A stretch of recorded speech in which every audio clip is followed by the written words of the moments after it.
చా, కరెక్ట్గా అత్తొచ్చి నిజం చెప్పే టైంకి అమ్మ అడ్డుపడింది.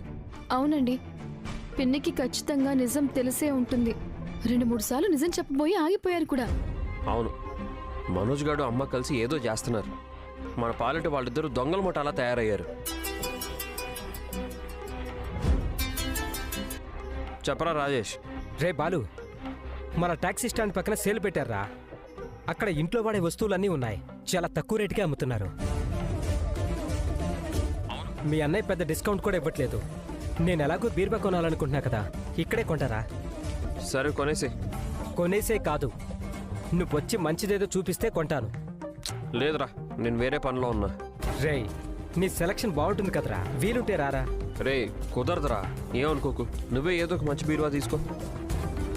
ఏంటండి? వాడు బీరువా కొంటున్నాడంట, సెలక్షన్ కోసం రమ్మంటున్నాడు. వెళ్ళండి, పాప అతనంతలా పిలుస్తున్నాడు కదా. మనకి ఇప్పుడు అంతకంటే పెద్ద పని ఉంది కదా మీనా.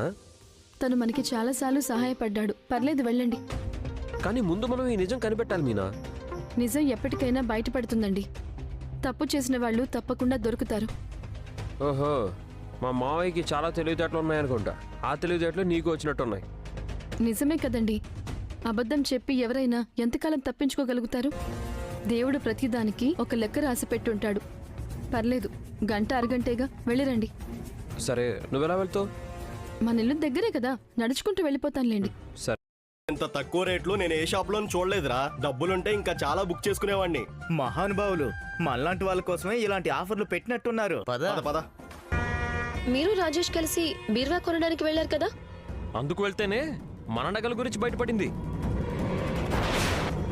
వీడినితో 4 లక్షలు సంపాదించడం గురించి చెప్పాడు గాని 4 లక్షలు పోగొట్టడం గురించి చెప్పాడా?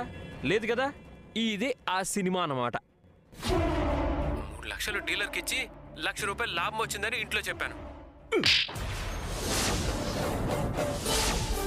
ఆ 4 లక్షలు ఎక్కడి నుంచి వచ్చాయి?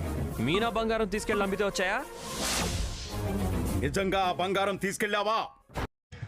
Thank you for watching. Please subscribe my channel.